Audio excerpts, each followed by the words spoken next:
Basile, votre application de recherche immobilière, présente Sud Radio, parlons IMO, Sylvain Lévy-Valency. Toujours dans la bonne humeur, comme chaque samedi sur Sud Radio jusqu'à 10h, on parle de votre logement avec le fondateur de Radio IMO, Sylvain Lévy-Valency. Bonjour. Bonjour Jean-Marie et bonjour à tous. Bonjour à tous. Au programme aujourd'hui. Au programme, on va parler peut-être d'une alternative à la crise du logement, Jean-Marie.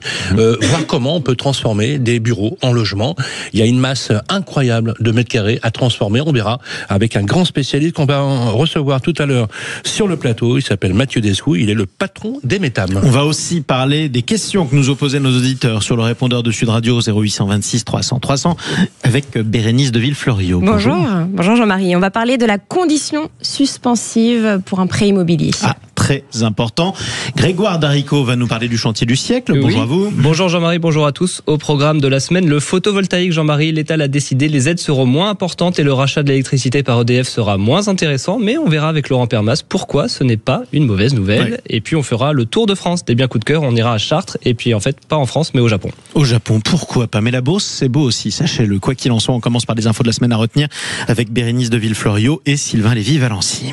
Alors on va commencer le programme des news cette semaine. Qu'est-ce qui nous attend? On a pas mal d'infos quand même. Eh bien, alors au programme, qui sont ces Français multipropriétaires? Peut-on perdre un terrain hérité de sa mamie?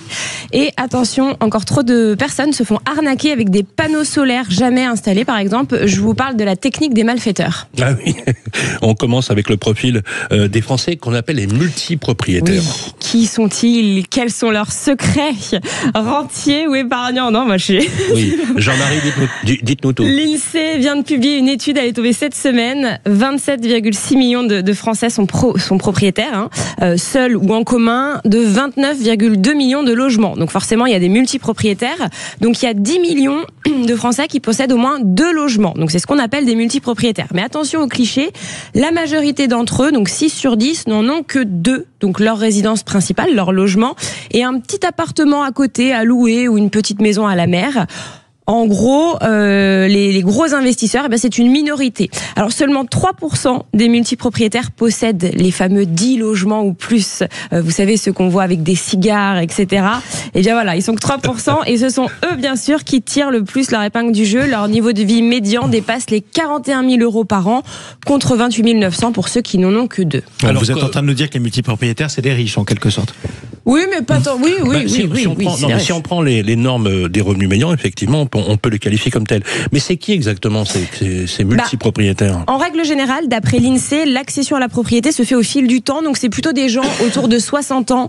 C'est à cet âge-là qu'on cumule le plus. Près d'un tiers des 55-65 ans sont multipropriétaires. Et autre chiffre intéressant, les femmes représentent 49% des multipropriétaires, mais seulement 40% de ceux qui détiennent 10 logements ou plus. Donc il y a un peu plus d'hommes. Et côté géographie, plus on descend dans le sud, plus la multipropriété augmente. À Paris, en Corse, en Haute-Savoie, plus de 8 logements sur 10 sont détenus par au moins un multipropriétaire. Alors c'est lié à de l'épargne. On se constitue comment ça? Tout à fait. C'est de l'endettement finalement qui enrichit. C'est plutôt de l'épargne accumulée au fil du temps. Alors on va parler aussi. Alors c'est vrai, c'est incroyable. Un héritage oublié. Oui. Alors c'est une info qu'on ne vous donne pas souvent, mais elle peut vous coûter très cher. Si personne ne réclame un terrain hérité pendant 30 ans, eh bien sachez qu'il devient propriété de la commune. C'est ce qui est arrivé récemment. Une femme donc est décédée, une vieille dame en 1986, et elle possédait 3 terrains. En 2016, personne ne s'est manifesté, donc la commune les a récupérés au titre, je cite, de biens sans maître. Et les descendants se sont manifestés. Ils se réveillent en 2020, 4 ans après. Trop tard. Mais trop tard. Et même si l'un d'entre eux a payé la taxe foncière, ça n'a pas suffi à prouver la succession. En fait, la Cour de cassation a statué.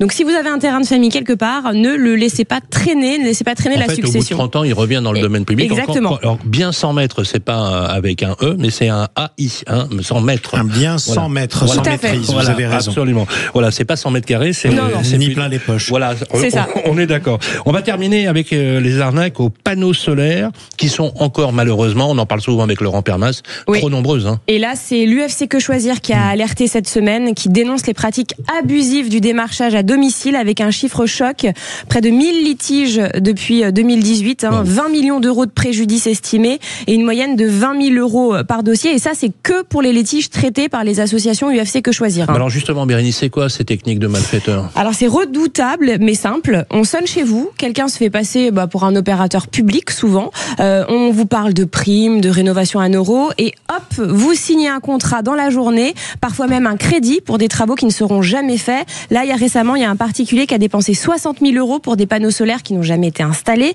Et ça arrive tous les jours, alerte l'UFC, notamment chez les personnes âgées. Donc il faut retenir une chose, si jamais on vous demande de signer tout de suite, fuyez, faites-les partir chez vous. Déjà, n'ouvrez pas la porte à ces inconnus.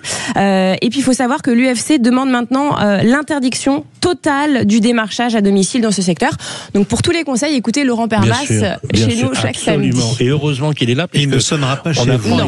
Voilà. Bien sûr. Merci à vous, Bérénice de Villefloriot. Allez rester avec nous, Sylvain Lévy-Valency. Une solution à la crise du logement, sérieusement ? Oui, c'est vraiment. Il y a plusieurs millions, dizaines de millions de mètres carrés qu'on peut réadapter pour en faire du logement. C'est les bureaux vides. Mais je vous vois vous transformer en porte-parole du droit au logement, mon cher Sylvain Lévy-Valency. Qui l'eût cru ? Vous allez nous raconter ça dans un instant avec votre invité. À tout de suite.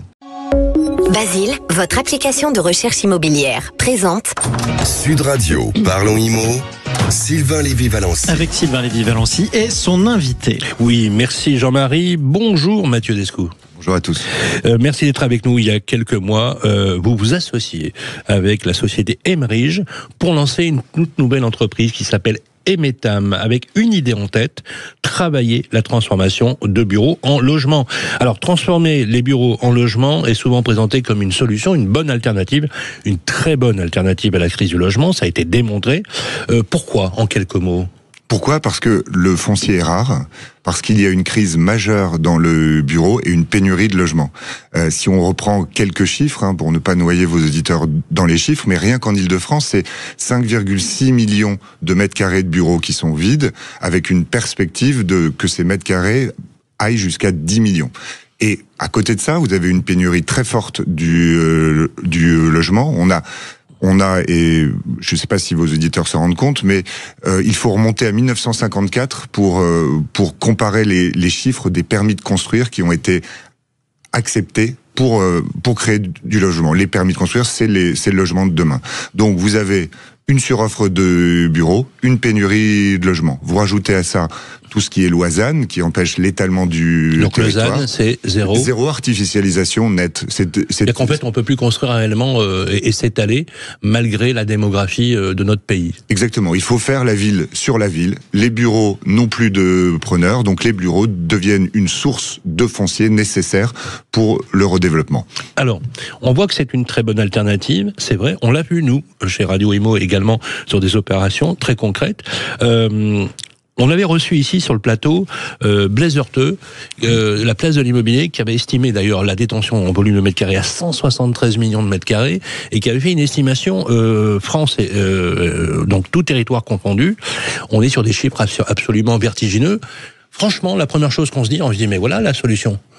Le bâti est déjà bâti, on a des immeubles obsolètes, c'est-à-dire qui n'ont plus du tout de destination, qui sont plus louables dans toutes les villes de France. Pourquoi c'est si long à mettre en place ? C'est long parce que il y a plusieurs leviers à ça. Il y a le levier économique, l'acceptation politique qui est souvent difficile. Un immeuble de bureau, le maire, quand on le transforme en autre chose, un immeuble de bureau, c'est l'attractivité de sa commune. Donc le voir disparaître et transformer, ça peut être un problème. Donc le maire peut s'opposer au fait de transformer l'immeuble qui est vide, qui sera pas loué parce qu'il est plus adapté, à des logements. Il peut s'y opposer. Il peut s'y opposer. Il est maître de ses permis de construire. Il est maître de son PLU avec le territoire, mais de plus en plus, il est lui le guichet unique des gens qui demandent des logements. Donc petit à petit, l'acceptation politique est en train de se mettre en place. Après, vous avez le volet économique. Les propriétaires actuels des bureaux ne se laissent pas faire, considèrent que même si ces bureaux n'ont pas beaucoup de valeur, les expertises de ces dits bureaux constituent un manque à gagner, une perte. Il faut accepter de réaliser une perte sur ces immeubles. Même si c'est vide. même si c'est vide. Même si c'est insuffisamment loué. Exactement. Aujourd'hui, il y a une décorrélation des valeurs d'expertise entre le bureau vide qui existe et la vraie valeur marchande pour cette transformation. Alors, la rentabilité est un sujet important. L'un de vos collègues, confrères, nous a dit, le problème, c'est que à la sortie, ça coûte plus cher que si on construisait ex nihilo. C'est-à-dire à partir de rien, à partir d'un terrain, si on construit, ça coûte moins cher que si on réadapte ou on rénove. C'est vrai ?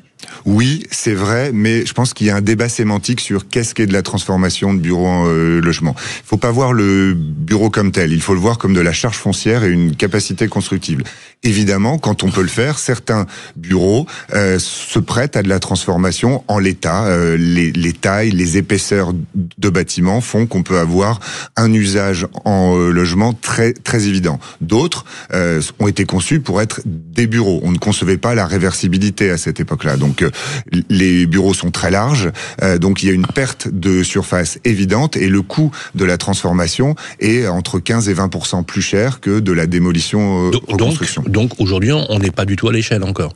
Aujourd'hui, on n'est pas encore à l'échelle, mais tout dépend de la valeur d'entrée, à combien on achète ces bureaux. Mathieu Descoux, qu'est-ce qui ferait que justement on puisse gommer le fait que ça coûte plus cher ? Est-ce que si on massifie, c'est-à-dire que, j'allais dire industrialise, si vraiment il y a un mouvement de fond de récupération, moi je les vois, ces immeubles qui sont vides, ça fait mal au cœur quand on sait que les Français sont mal logés, est-ce qu'on peut arriver à cela ou pas ? Ou est-ce que c'est un peu pieux ? On va arriver à ça, parce que cette polarisation du bureau, c'est-à-dire ces bureaux qui ne trouvent pas de preneur, donc qui seront vides indéfiniment et donc qui coûtent cher, vont être vendus à un bon prix, première condition. Les maires n'acceptent pas de voir des bureaux vides avec des panneaux à louer. On a un problème d'attractivité, oui, donc ils vont autoriser cette transformation. Et le législateur a mis à notre disposition notamment un très bon article qui s'appelle l'article L252.6 qui en fait regroupe les lois Allure et Élan et qui permet de démolir et reconstruire dans le volume existant des bâtiments au-delà du plan local d'urbanisme, donc de travailler dans le volume de l'existant avec une surconstructibilité de 30%. Alors justement, mais c'est bien ce qu'a prévu effectivement dans le texte la ministre du Logement Valérie Létard, qui a placé cette transformation d'ailleurs, vous le savez, dans son plan d'action pour encourager ce type d'opération, notamment avec la loi d'Aubier qui accélère énormément. Donc c'est exonération de la taxe sur les bureaux pour les propriétaires qui déposent un permis de construire en vue de cette reconversion. Donc là, quand on a un bâtiment un peu vide, ça a quand même du sens. La création d'une taxe d'aménagement spécifique que pourront percevoir les élus locaux. Donc du coup, vous leur proposez d'avoir, j'allais dire, une charge fiscale qui leur permet d'avoir un relais.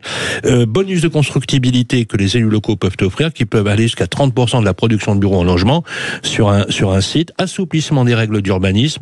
Création d'un permis de construire à destination multiple. Ça a été le cas pour les JO par exemple. Tout ça, c'est acté.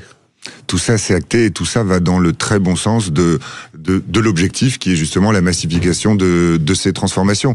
On aide l'élu, à accepter. On l'aide avec des recettes fiscales qui permettent de financer les équipements. On gomme ce surcoût par ce fameux L252.6 et donc ces 30% de constructibilité en plus. Et finalement, tout le monde s'y retrouve et donc on va aller vers cette démocratisation de ce qui est aujourd'hui une niche. Alors les chiffres, vous les connaissez, 2 500 000 foyers aujourd'hui sont en attente de logement. Ils vivent dans des situations extrêmement compliquées, on peut même dire de grande précarité. C'est 4,5 millions de foyers qui sont dans des situations, j'allais dire, relative précarité de logement, notamment l'insuffisance de l'espace pour les enfants ou de chambres. On a un vrai sujet et vous aviez tout à l'heure dit que on ait les mêmes autorisations d'urbanisme que dans les années 50, c'est vrai, sauf qu'il y a 25 millions d'habitants supplémentaires et qu'il faudra bien les loger. Est-ce que justement, compte tenu de ces perspectives, vous venez de créer Emetam avec un acteur majeur qui s'appelle Emerige. Est-ce qu'aujourd'hui, on peut dire que Emetam part sur une lancée, on va dire, plutôt positive et constructive? Vous avez déjà des opérations en cours? Oui, alors nous, on existe depuis 6 mois. On a déjà signé 3 opérations. On va fabriquer pour plus de 400 logements sur ces opérations. Déjà, oui, donc ça marche. Évidemment, il faut le temps des autorisations administratives. Ils ne seront pas demain pour gommer en Île-de-France et sur la Côte d'Azur, puisque là où en fait ça marche, la transformation de bureaux en logement dans les zones tendues, là où ce besoin de logement est nécessaire. Alors justement, question, quand on parlait du prix de sortie, on parlait de ce qu'on appelle quand vous financez le logement, est-ce que justement vous adaptez éventuellement le logement sur du LLI, vous savez, le loyer logement à loyer intermédiaire. Est-ce que vous utilisez tous ces dispositifs pour permettre aux personnes de mieux se loger? Bien sûr. Il faut, quand on conçoit un projet de logement, il doit être adapté aux besoins, et ça va du logement social aidé classique au logement intermédiaire qui est aujourd'hui un vrai relais et a été très accepté par les villes et correspond à un vrai besoin de la population, au logement libre, en prenant en compte le marché actuel. Donc on n'est pas dans la surenchère de futures offres, et voilà à peu près, et aussi en passant par le logement étudiant, parce qu'il ne faut pas oublier tout ce qui est logement géré, parce que les étudiants aussi souffrent du mal logement dans les zones tendues. À suivre, Emetam. Merci Mathieu Descou, je rappelle que vous en êtes le président, avec beaucoup de villes. On peut retrouver d'ailleurs Emetam, E-M-E-T-A-M sur Internet, si vous voulez avoir plus d'informations. Merci à vous. Merci à vous et bravo surtout, c'est une sacrée panoplie d'offres de services. Merci à vous Sylvain Lévy-Valency, restez avec nous, on se retrouve dans un instant, le répondeur de Sud Radio avec une question qui porte sur la condition suspensive d'obtention du prêt. On en parle dans un instant. Basile, votre application de recherche immobilière, présente Sud Radio, parlons IMO, Sylvain Lévy-Valency. On parle de votre logement sur Sud Radio jusqu'à 10h et on répond aux questions que vous nous avez posées au 0826 300 300. avec la Massif, économisez en changeant d'assurance de prêt immobilier. Conditions sur massif.fr. La Massif présente Sud Radio, parlons IMO, ça vous concerne. Beaucoup de questions en effet sur le répondeur de Sud Radio cette semaine, Bérénice de Villefloriot. Et oui, Aurélie de Besançon dans le Doubs nous a posé une question. Alors, elle nous a demandé, quand on achète un bien, on entend souvent parler de la condition suspensive de prêt immobilier. Concrètement, qu'est-ce que ça veut dire? Parce qu'elle compte acheter. Et si jamais on n'obtient pas le prêt, que se passe-t-il? Est-ce qu'on perd tout? Est-ce que la vente tombe à l'eau? Alors, pour y répondre, on accueille notre experte, Nathalie Cousigou-Suas, qui est notaire et donc qui connaît bien les conditions suspensives de prêt. Bonjour maître. Bonjour à tous, bonjour Bérénice et Sylvain. Eh bien, ravi de vous recevoir. Alors justement, c'est vrai que la condition suspensive de prêt, vous la voyez très régulièrement. Comment ça se passe? Alors, il faut signer un compromis de vente, c'est ça? Bien sûr. Alors, ce qu'il faut comprendre, c'est que lorsqu'on signe une promesse de vente, en fait, l'acheteur, enfin le bénéficiaire de la promesse, il va verser généralement 5%, ce qu'on appelle le prix de l'immobilisation, 5% du prix. D'accord ? Du prix du bien. Du prix du bien. Donc, il immobilise le bien, donc il verse 5%. Mais la réalisation de la vente, elle est conclue sous la condition que l'acheteur obtienne son prêt. C'est-à-dire que si Aurélie n'obtenait pas son prêt, eh bien, elle serait dégagée de tout engagement, elle ne perdrait rien. D'accord. Donc, si par exemple sur un bien à 200 000, pour qu'on s'illustre bien, c'est 5%, c'est 10 000 euros. Donc, il y a 10 000 euros qui sont immobilisés chez vous, chez le notaire. Exactement, sur la caisse des dépôts et consignations. Et en fait, le sort de ces 10 000 euros, quel est-il? Soit Aurélie obtient son prêt, tout va bien. Ces 10 000 euros vont venir en déduction de ce qu'elle va devoir verser le jour de la réalisation de la vente. Du coup, c'est qu'une avance qu'Aurélie aura faite. En revanche, si Aurélie n'obtient pas son prêt dans les délais requis qu'on lui a donnés, eh bien, dans ce cas-là, on lui restitue ces 10 000 euros et tout le monde, en fait, aura perdu le temps qu'Aurélie n'obtienne pas son prêt. Et souvent, les vendeurs ne sont pas contents. Ouais. Le droit la protège et les vendeurs, dans ces cas-là, ne sont pas très contents. Est-ce qu'on peut faire sans cette condition suspensive ? Alors bien sûr qu'on peut faire sans, mais c'est très dangereux, bien sûr. Et puis si en plus l'acquéreur arrive à démontrer qu'on lui a forcé la main, elle pourra toujours la faire prévaloir. Donc il faut vraiment, moi ce que je conseille à nos clients acheteurs, c'est d'aller faire en fait avant d'aller voir son banquier pour voir quelles sont les capacités d'emprunt. Il vous délivrera pas une offre de prêt, il le fera que au vu d'une promesse, mais d'aller voir son banquier pour voir ses capacités d'emprunt et ensuite s'engager avec une promesse qui comprend ses conditions d'obtention de prêt. D'accord. Et juste en termes de délai, en général, l'acquéreur a combien de temps pour obtenir un prêt ? Alors, la loi, elle donne un délai minimum de 30 jours. Mais souvent, les notaires, étant gens prudents, donnent environ 2 mois, 45 à 60 jours, parce que les banques, en ce moment, ont beaucoup de dossiers, et du coup, ça prend beaucoup plus que 30 jours. Mais du coup, il faut que, quand on est bénéficiaire comme ça d'une promesse de vente avec une condition suspensive, il faut bien indiquer le montant dont on a besoin, le taux auquel on pourra auquel on compte pouvoir acquérir, le délai, et vraiment faire tout très vite, parce que vraiment, il y a le délai de 2 mois, ça semble très long, mais en fait, c'est très court pour obtenir son prêt. Et si vous ne l'obtenez pas, ce prêt, eh bien, votre vendeur, il va pouvoir dire, prouvez-moi que vous avez fait les délais dans les temps. Donc, généralement, on vous oblige à prouver que vous avez déposé vos dossiers dans les 10 jours de la signature de la promesse. Eh bien, merci beaucoup, maître. Et je rappelle qu'une promesse de vente se signe chez le notaire, parce qu'on avait eu aussi des questions là-dessus. Merci beaucoup, maître. Merci, bonjour à tous. Au revoir. Sud Radio, Parlons Immo, ça vous concerne. Avec la Massif, changez votre assurance de prêt immobilier et économisez. Conditions sur massif.fr. Et vous aussi, vous laissez vos messages au 0826 300 300. On y répond avec nos spécialistes. Tout de suite, le chantier du siècle. Avec Sofinco, baissez votre consommation d'énergie en lançant vos travaux d'éco-rénovation. Sofinco présente Sud Radio, Parlons éco-rénovation. Avec Grégoire Darico. Bonjour Laurent Permas. Bonjour Grégoire. Merci beaucoup de nous accompagner. Laurent, cette semaine, on va parler de la baisse des aides pour le solaire. Une baisse qui a été confirmée. Alors on parle d'une prime à l'installation qui a été divisée par 2, d'un tarif rachat divisé par 3. En fait, on voit passer beaucoup d'infos, mais c'est pas tant que ça une mauvaise nouvelle. J'aimerais qu'on en parle en détail avec vous. On va essayer de l'éclaircir, en effet, et rentrer dans le détail. Alors, le solaire, c'est une histoire d'amour pour les Français. Vous avez notamment, pour l'énergie renouvelable, plus d'1 million d'installations en 2024, plus 13% par rapport à 2023. Donc, on voit qu'il y a un engouement fort. Et, en effet, le 28 mars 2025... un décret est sorti, le S21, pour être plus technique, c'est le fameux coupable, et donc il va modifier en effet la prime versée 1 an après l'installation de panneaux solaires pour les Français, et puis il modifie aussi le prix de rachat de la surproduction par EDF, c'est votre fameuse revente. Donc c'est une évolution réglementaire, mais on va voir un peu plus en détail. Exactement, rentrons dans les détails de ces changements, Laurent, s'il vous plaît. Alors c'est une baisse de la prime d'installation, en fait elle a été divisée par 2, elle passe de 80 € par kilowatt crête, c'est l'unité de mesure en fait de photovoltaïque, on pourra y revenir. Et donc la baisse du tarif de rachat par EDF, elle est divisée par 3, elle passe de 12 centimes d'euros par kilowatt crête à 4 centimes. Et ces deux baisses concernent notamment les installations de moins de 100 kilowatts crête. Et puis pour les projets de taille plus grande, ça c'est plutôt une bonne nouvelle, le tarif à la revente est stabilisé, sa hausse dépendra un petit peu de l'évolution notamment de la future loi de finances. Vous nous annoncez une baisse des aides, est-ce qu'elle sera compensée ?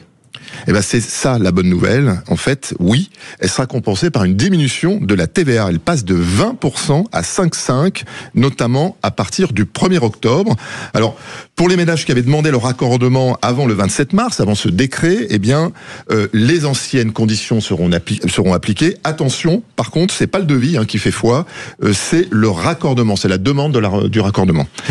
Et puis, bien évidemment, les panneaux photovoltaïques bénéficient d'aides, notamment hybrides. On y reviendra, là aussi, c'est des systèmes solaires combinés. C'est-à-dire que c'est à la fois l'utilisation de l'énergie du soleil, mais aussi le chauffage, c'est de pouvoir produire en fait l'eau chaude qui consomme énormément d'électricité. Alors Laurent, j'entends tout ce que vous nous dites, mais quand même, on est en période de crise. Qu'est-ce qui motive cette décision de l'État ? En fait, c'est tout simplement l'autoconsommation. C'est-à-dire que l'État a voulu justement valoriser les énergies renouvelables, et notamment le photovoltaïque, au travers de l'autoconsommation, et moins mettre les Français dans cette stratégie de faire un peu d'argent et de revendre. Et on va voir en fait que l'impact est très important, puisque lorsqu'on parle d'autoconsommation, avec le photovoltaïque hybride, qui intègre aussi le chauffage, eh bien vous pouvez aller jusqu'à 70% de votre production d'électricité. Et si on rajoute des batteries, c'est 100%. Donc on voit un impact quand même très fort de prise en charge et de diminution de la facture d'électricité. Ça, c'est très important pour notre facture notamment. Donc au final, c'est une bonne décision. Au final, c'est une bonne décision. L'État souhaite subventionner, encourager l'autoconsommation. L'impact de TVA de 5,5 est très fort. On passe notamment sur un chantier moyen entre 14 000 et 16 000 euros de photovoltaïque. On va passer en fait d'une facture de TVA à 3 000 euros à 800 euros. C'est un peu plus de 2 000 euros en fait d'économie. Donc on voit que le fameux point d'amortissement pour pouvoir en fait bénéficier d'une facture qui est moindre, si on utilise en plus le photovoltaïque, photovoltaïque hybride et les batteries, on est quand même dans un impact très très fort. Et n'oublions pas qu'il y a des aides de MaPrimeRénov' pour le photovoltaïque hybride. Vous avez aussi le prêt à taux zéro et bien évidemment, rapprochez-vous de France Rénov'. L'éco-prêt à taux zéro. Absolument. L'éco-prêt. Ben, merci beaucoup pour cet éclairage, sans mauvais jeu de mots. Laurent Permas et Grégoire Darico. Sud Radio, parlons éco-rénovation. Avec Sofinco, lancez vos travaux d'éco-rénovation pour baisser votre consommation d'énergie. Bon, mais tout de suite, on prend notre voiture hybride et on fait le tour de France. Des biens coup de cœur. Et oui, je vous propose qu'on aille visiter Chartres, mon cher Jean-Marie. Oui, on va dans la préfecture d'Eure-et-Loir. Je vous ai trouvé une charmante maison de plein pied, une maison de 90 mètres carrés, idéale pour une famille, puisqu'elle comprend 4 chambres. Elle est très bien entretenue, notre maison, en bon état. Elle se compose d'une véranda, d'une entrée, d'un double salon séjour, d'une cuisine indépendante, de 4 chambres et d'une salle d'eau récemment rénovée. À l'extérieur, vous aimez bien ce terme salle d'eau, Jean-Marie, je le sais. Je sais que vous êtes quelqu'un de pudique. À l'extérieur, une cour, à l'avant, un agréable jardin à l'arrière, le tout sur une parcelle de 575 mètres carrés. Et en plus de tout cela, une cave et un garage. Bref, une maison qui en plus nous présente un diagnostic de performance énergétique de D. Une belle opportunité au tarif de 179 900 € par l'agence La Forêt. Et on peut le financer avec un taux de 3,5%. Oui, il vous en coûtera environ 760 € par mois pour 35 000 €. C'est ça, 20% d'apport, mon cher Sylvain. Si je vous dis, mon cher Jean-Marie, le pays du soleil levant, vous me répondez le Japon. Bien sûr, direction le Japon. Alors, je vous avais parlé des maisons imprimées, je vous avais parlé de l'éolienne recyclée en logement, je vous avais parlé des paillourtes, un concept que Jean-Marie avait adoré. Laissez-moi vous parler cette semaine de Tiny House, lancé par Ikea au Japon. Une Tiny House à 1 € pour répondre à la crise du logement qui sévit également. Tout à fait, une mini-maison. Alors, ce sont des maisons de 10 mètres carrés dans lesquelles chaque recoin est exploité avec soin. Chaque meuble est pensé pour optimiser la vie quotidienne en milieu urbain, mon cher Jean-Marie. Vous avez fait le tour du monde pour retrouver des chambres de bonne, c'est ça? Tout à fait. Parce que c'est bien aménagé. Oui. Alors, parce qu'elles sont déjà sur un étage. Vous avez au rez-de-chaussée une cuisine ingénieusement agencée, un coin salon modulable et une salle de bain fonctionnelle. À l'étage, une chambre en mezzanine. Tout est fonctionnel, tout est transformable. Attendez. 10 mètres carrés, mais sur 2 étages. Oui, en duplex. Ouais. C'est un duplex. Tout est transformable en fonction de vos besoins pendant votre journée. Oui. Un tel concept qui existe déjà d'ailleurs, mais encore une ingénieuse manière de résoudre les nombreuses problématiques. Je bois l'incrédulité. Non, mais d'abord, j'ai beaucoup de respect pour le génie japonais en matière d'architecture. Ce sont des rectangles avec un empattement au sol très faible, absolument, avec un étage. Incroyable. Avec un étage. Ouais, bon, d'accord. Où est-ce que vous logez la douche, les toilettes, le lit, tout le salon? C'est bien fait. Il y en a même en France pour les femmes victimes de violences conjugales. Absolument. Il y en a qui ont été logées là. Et l'avantage, c'est que vous pouvez la transporter et la déplacer sans aucun problème, sans autorisation. Pour la mettre dans une autre pièce de votre vraie maison, en d'autres termes. Ça s'appelle un déménagement. Merci à tous les 4 d'être intervenus ce matin sur Sud Radio. On vous retrouve mardi prochain à midi sur Radio Imo, où cette émission sera rediffusée. D'ici là, Sud Radio Parlons Imo est à réécouter en podcast sur sudradio.fr. Nous serons en direct également le 9 avril à 19h avec notre amie Cécile de Ménibus dans les vraies voies de 19h à 20h au Musée d'Art Contemporain à Bordeaux. Le 9 avril, c'est-à-dire mercredi prochain. Mercredi prochain. On va y arriver. Hein. On verra s'il a pris le bon billet de train ou s'il s'est trompé. En tout cas, vous l'entendrez à 19h sur Sud Radio mercredi prochain avec Cécile de Ménibus qu'on embrasse très fort évidemment. Allez, belle journée à vous et puis à très bientôt sur Sud Radio. Sud Radio, parlons Imo.